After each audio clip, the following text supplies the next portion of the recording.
microphone set up and drop my water off here.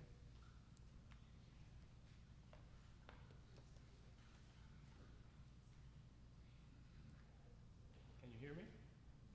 No? Now can you hear me? All right. I've never used one of these before. It's a little strange, but we'll roll with it here. Well, thank you so much for having me here today. Maybe I'll turn this off. Again, my name is Daniel Marks. I'm a friend of Armin's. And he told me today, my one job was to not screw this up. And when I met Bethany this morning, she said, as long as you don't talk about underwear, you'll be fine. And unfortunately, I had prepared a 45-minute sermon on the Old Testament admonishment to gird up your loins. So we're just going to have to roll with that. Sorry, Armin. No, actually, Armin is a good friend. We met each other just recently, probably about 9 months ago. And we just, at random, seemingly at random. And we got to talking, and we had a lot in common. And he asked me to come and share a little bit of my story, and he vetted me pretty carefully. He said, I want you to write something out, and I want you to read it to me and go over it with me. And I'm an attorney, so writing something out is not, I don't do that in 15 minutes, so I'm there, I'm writing.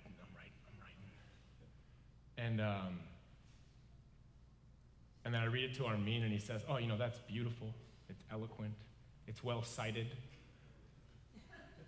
but there's not a lot of heart in it. And I was like, I had a feeling you might say that, because that's what my wife tells me.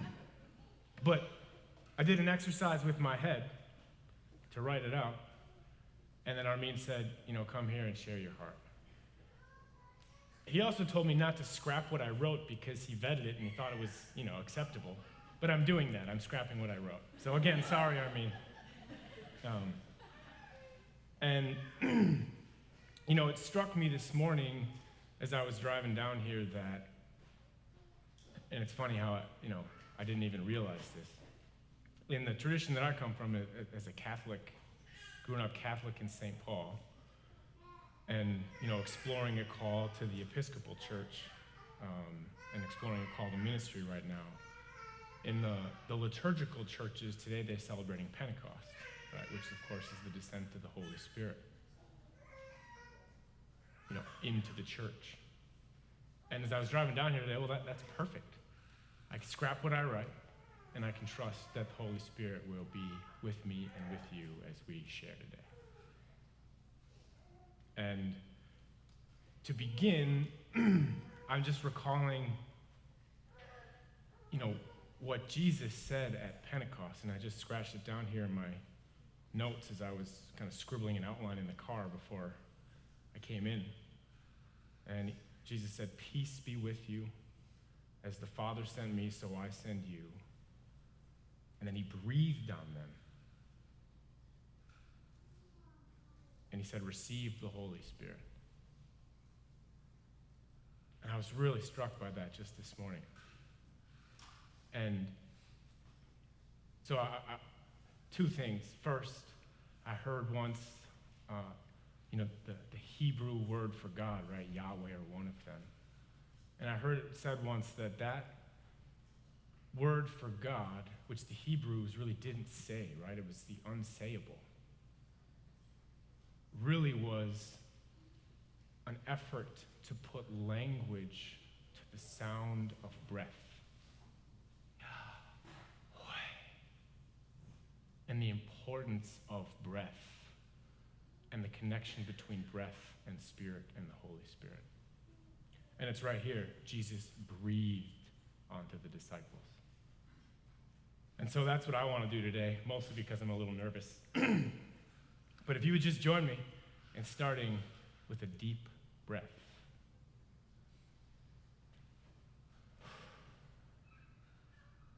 I don't think it's a coincidence that the breath, Yahweh, the Holy Spirit, and breathing, as science tells us now, is the best way to regulate our nervous system.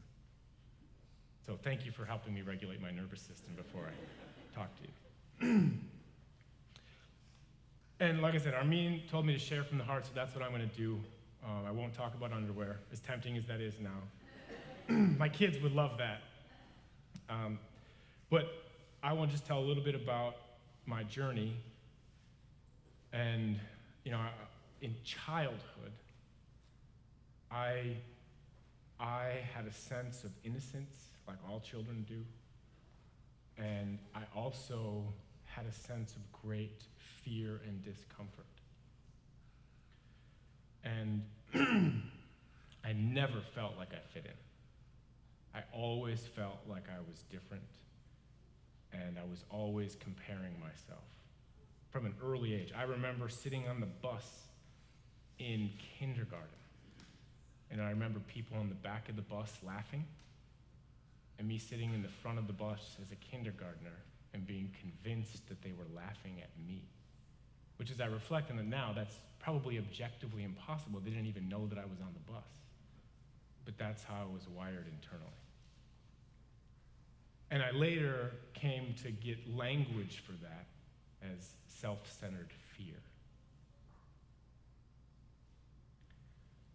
And in my life, in my spiritual journey, I've really had three main influences. First is Jesus. From a young age, I was raised in a Catholic family. I remember at Christmas time, I would give Jesus air hugs. Just that childhood innocence. And Jesus was there from a young age. And then the second one came to me later in life, was Alcoholics Anonymous, AA, symbolized by the circle and the triangle. And that has become and still is an important part of my spiritual journey. And the third, and really more recent, in the last maybe 5 or 6 years, has been what I would call the Christian wisdom tradition, which of course Jesus is the founder of. And when I refer to that, when I talk about that, I'm really talking about the spiritual depth of inner Christianity as it's been taught, in a variety of denominations. You're really going back to Jesus and the early desert fathers and mothers and early monastic traditions and prayer and meditation before the church splintered. And that lineage of inner stillness, the going to the mountain to pray, as Jesus said, peace be with you. And so those have really been the three influences in my spiritual journey. And I was growing up as this, good kid. I was trying to be in the NBA. I didn't make it. And I wanted to be in a band. I wanted all these different things. And when I was 12, I had a dream. And dreams have always been important to me. I'm sure many of you can identify with this. But I had a dream, and as I remember it now, 28 years later or whatever it is, I'm 40. It was 2 nights in a row, basically. And I had this dream, and I woke up with the sense that God was calling me to be a priest. And it scared me. I had no idea what to do with that.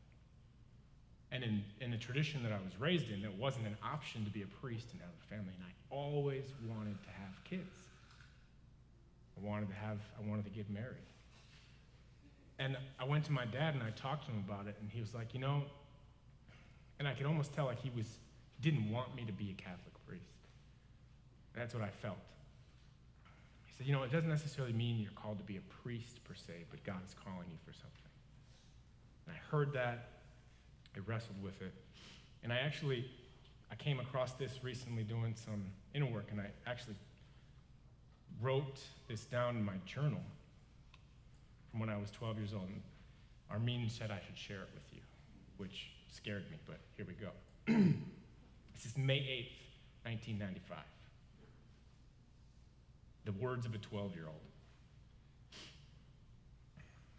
I have been talking to God, well, not a lot lately, but a while ago we really had a conversation going. And he kind of wants me to become a priest. but I want to get married. School is really boring. I'm sick of it. I've been slacking off. I don't mean to, it just happens. That's the journal entry from May 8th, 1995. But what's really interesting is I pulled this journal out and found it again as this call kind of resurfaced about 2 years ago and was just processing it.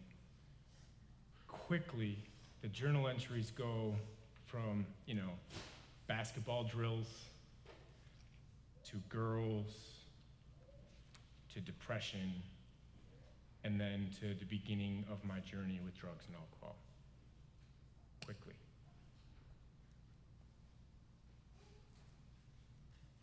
So there's something about that. I had a dream, I received a call, and it was too heavy for me.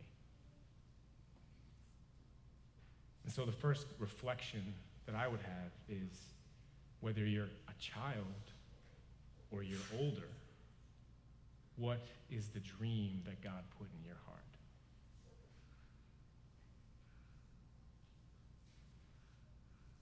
Now, the word obey means to listen deeply. How do we listen deeply to that dream? And I've heard it said that the most subtle and insidious temptation that Satan presented to Jesus in the desert, and thus to all of us, is to doubt who we are and what we're called to be. Satan said to Jesus, "If you are the Son of God, turn these stones into bread. If you are the Son of God, throw yourself down from here." The first temptation presented to Jesus in the desert was for Jesus to doubt who he was. And that's the temptation that we all face constantly. I do. And constantly being tempted and giving into the temptation to believe that I am separate, that I am not good enough, that I am a lawyer, that I am one of the roles that I play, I'm a father, I'm a husband, that I am those things. When what Jesus really teaches us is our identity is in him. We are the branches, he is the true vine. Remain in me. And when you're 12 years old, or 40 years old, or 60 years old, how do you do that? Especially when you get something, as we all do, that is scary. I have no idea what to do with it. The cost seems too much. And for me, at 12, as I look back at it now, I was afraid of what other people would think if I really expressed a desire at 12 years old to give my life over to God. What would they think? I wouldn't be cool. If you are. So what did I do? Like I said, I turned to drugs and alcohol.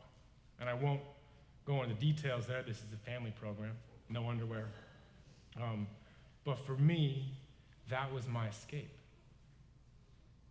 And alcohol and drugs gave me a spiritual experience, a false one. But it took away that sense of I don't fit in. It took away that constant thinking and running in my mind of I'm not good enough, I'm not spinning. It took it away. And what happened is basically I drank to the point where I didn't want to drink anymore and I couldn't stop. I didn't want it anymore and I couldn't stop. And I knew that people got sober in Alcoholics Anonymous because when I was 15, I went to went to several AA meetings, and I walked in feeling really irritable and anxious, and I left and I felt better. And that's all I knew. But what a powerful message.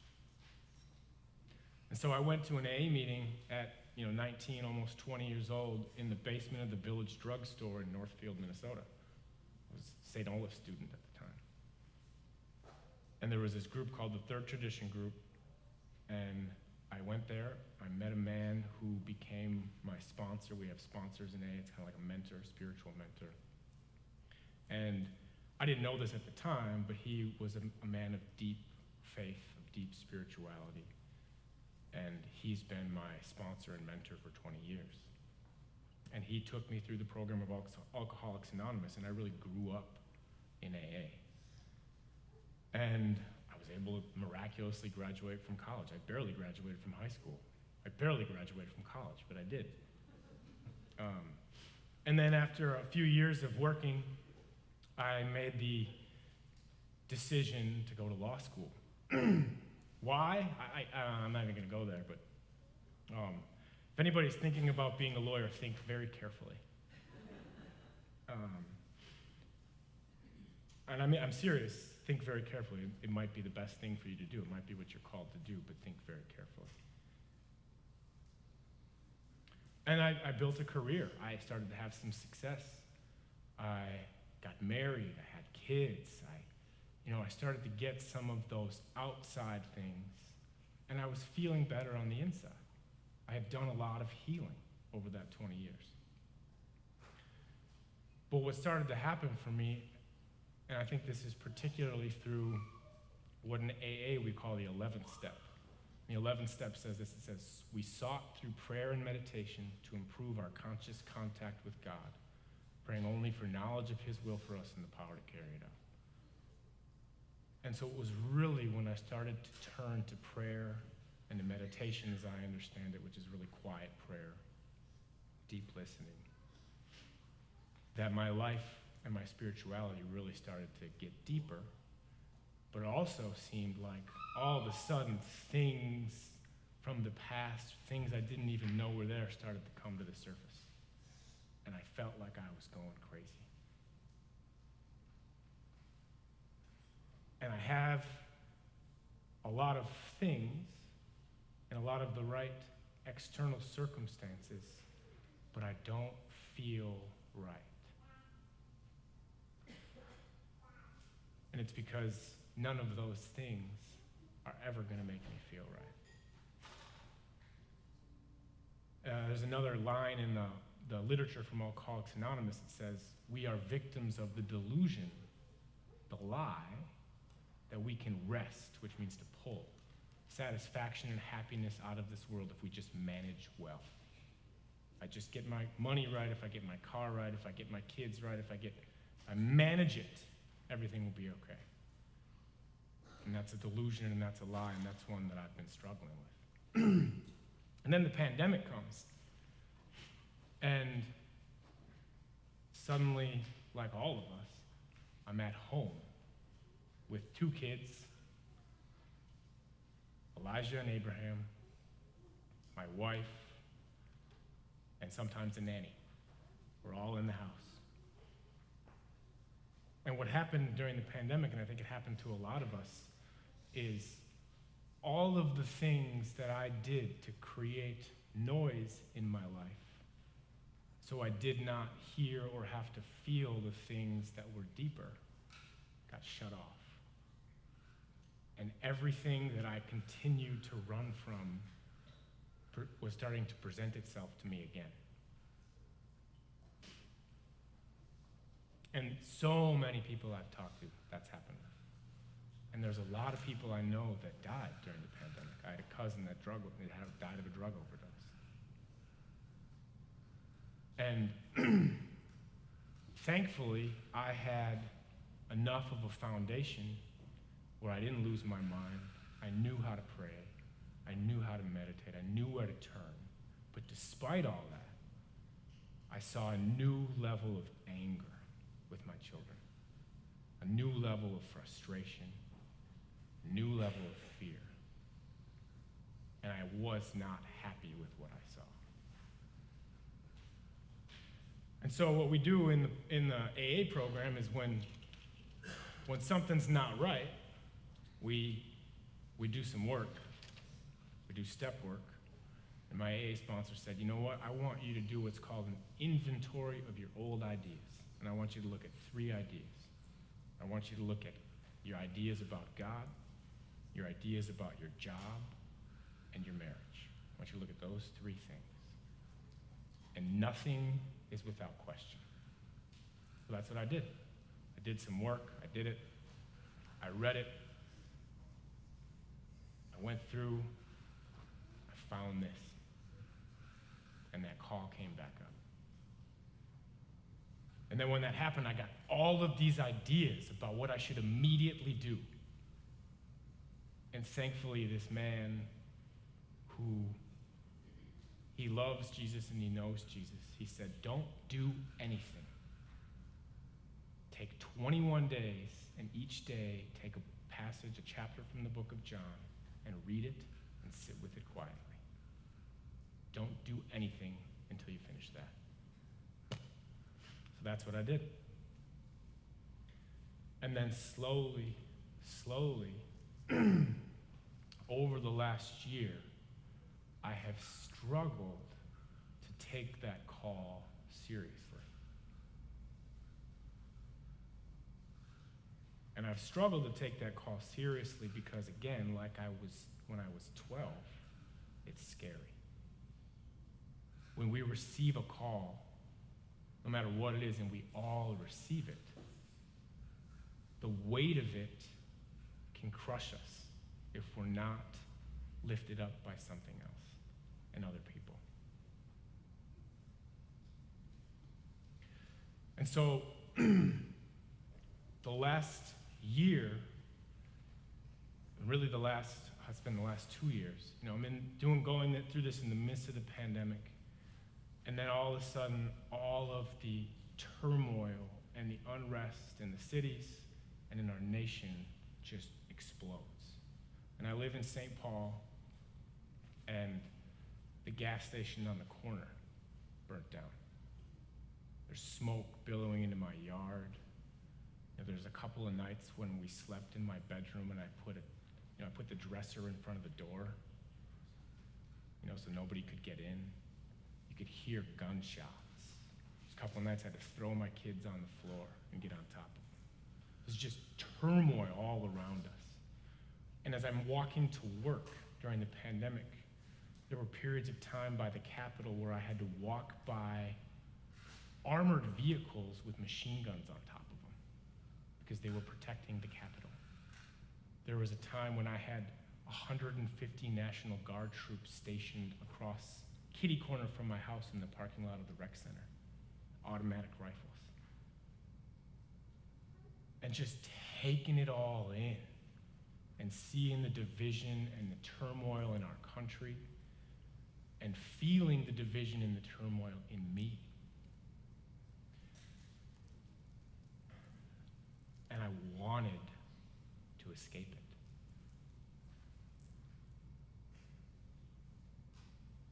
And I got depressed. I got sick.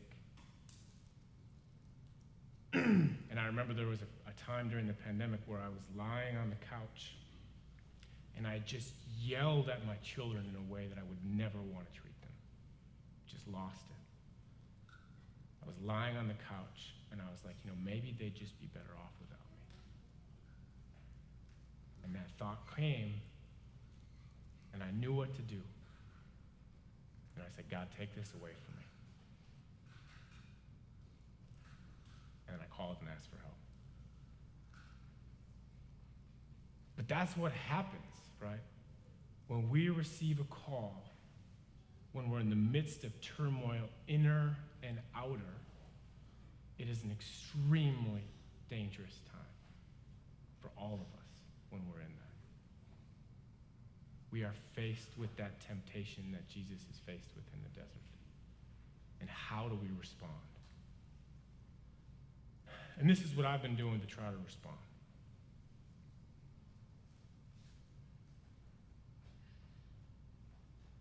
I've been taking steps and taking action to really pursue that call and what it means and looking at it seriously.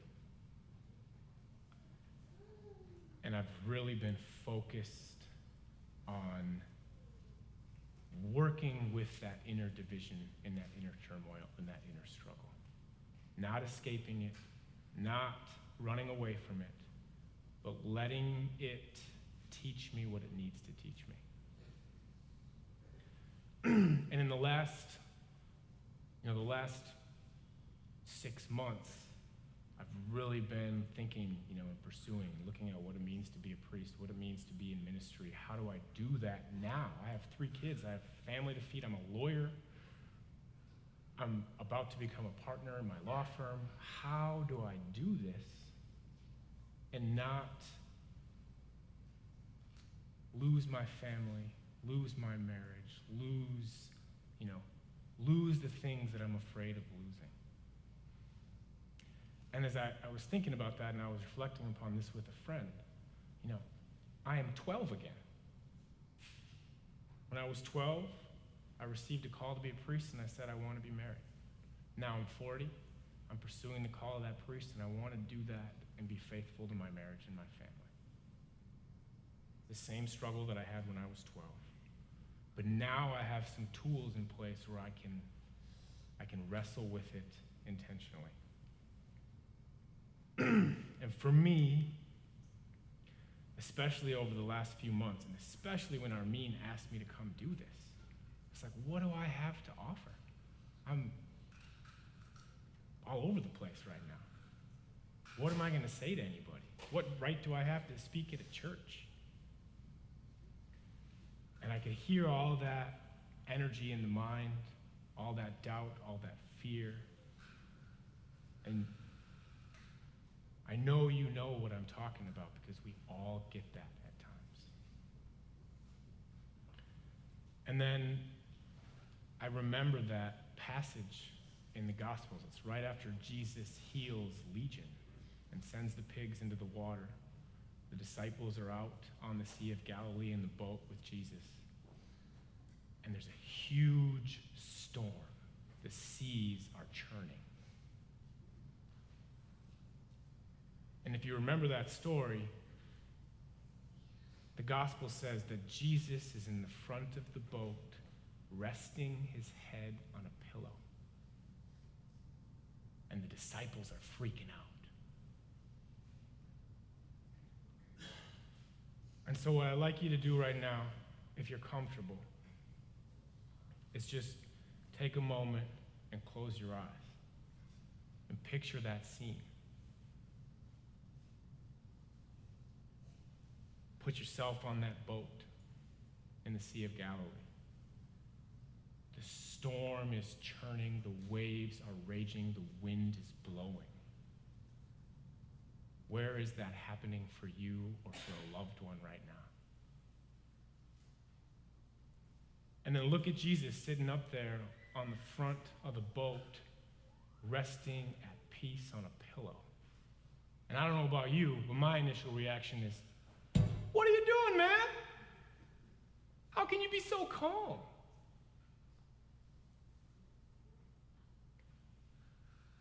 And that's what the disciples do. They say, and this is what I do. This is what I've been doing. Lord, help me. I feel like we're drowning. I feel like I'm drowning. And what does Jesus say? He says, be still. And for me, the one thing that I've learned, and it is not easy to access, but the one thing that I've learned is that the deepest part of me, there is stillness. Jesus says the kingdom of heaven is at hand. It is within you. Right? The deepest part in my heart, God is there and there is stillness. And I have to return to that place and see the Lord in that stillness and ask him to invite me there so that I can rest in that stillness. And if I try to do anything in the turmoil from that place of spinning around in turmoil, I can't do anything. Gospel of John says, apart from me, you can do nothing. I have to find that still point. And so for me, that has been my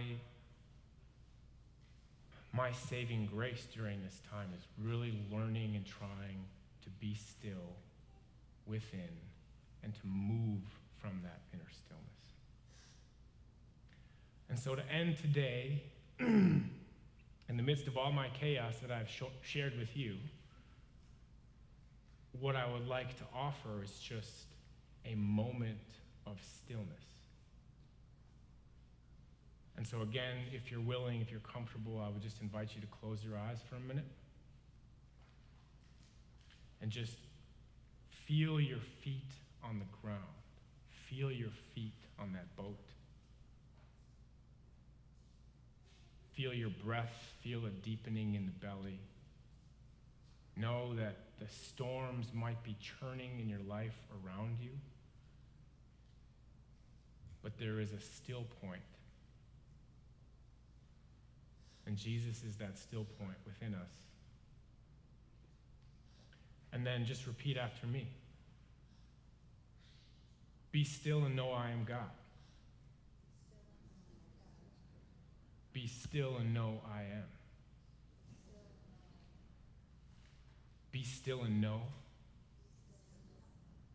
Be still. Be. And that is one of my favorite prayers from the Psalms,